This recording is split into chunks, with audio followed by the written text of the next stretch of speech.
كيف هنحقق الهدف بتاعنا؟ جاوبنا عليها بال5M+1.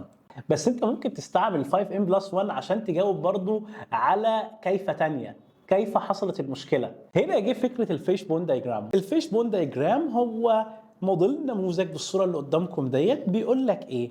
بيقول لك والله وانت حصل عندك مشكلة، حاول ان انت تشوف المشكلة دي ايه اسبابها الجذرية.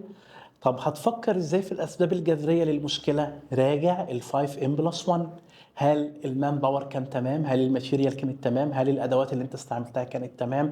هل الانفايرمنت الخارجيه كانت تمام؟ هل الميجرمنتس اللي انت اخدتها كانت تمام؟ اتاكد من ان الامور دي وامسك في كل واحده وخش جواها وشوف ايه اللي ممكن يخلي المشكله دي تحصل. ممكن تستعمل نموذج جوه كل واحده. يعني مثلا لو انت لقيت ان انت المشكله في المان باور، فتسال بقى ليه المان باور عندهم مشكله.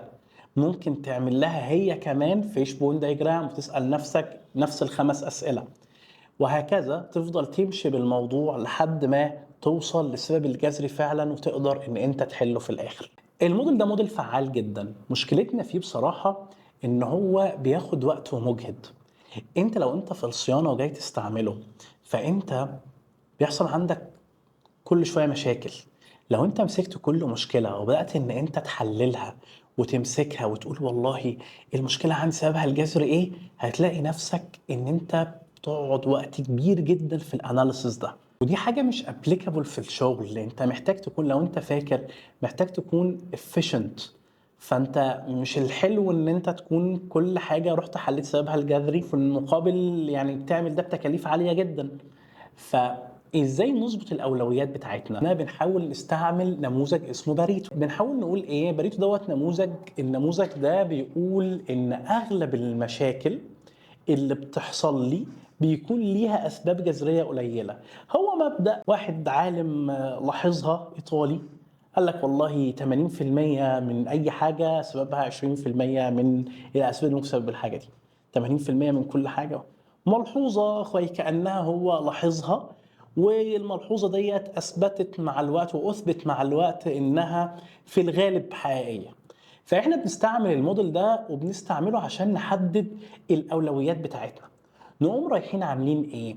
رايحين شايفين المشاكل اللي بتحصل عندنا.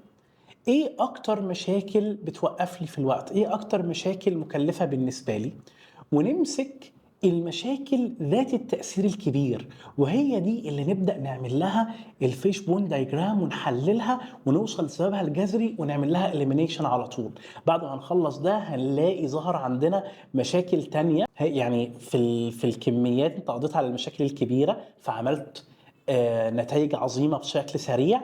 بعدين اللي باقي ده هتلاقي برضو 80% من التكاليف، 80% من الوقت بسبب 20% من المشاكل. تمسك ال 20% دول وتحللهم برضو وتقضي عليهم، وهكذا مع رحلة التحسين المستمر هتلاقي نفسك الأمور نوعا ما بقت ألطف وأحسن. فأنت بالطريقة ديت قدرت إن أنت تحل المشاكل، تحلل أسبابها الجذرية وتحلها، وفي نفس الوقت عملت دوت بشكل efficient عشان انت وجهت الريسورسز بتاعتك للموضوع المهم عن طريق نموذج باريتو. هتلاقوا عندكم في المرفقات موديل الفيش بون دايجرام وشيت اكسل ممكن تستعملوه عشان تعملوا بيه باريتو اناليسز للاعطال اللي عندكم.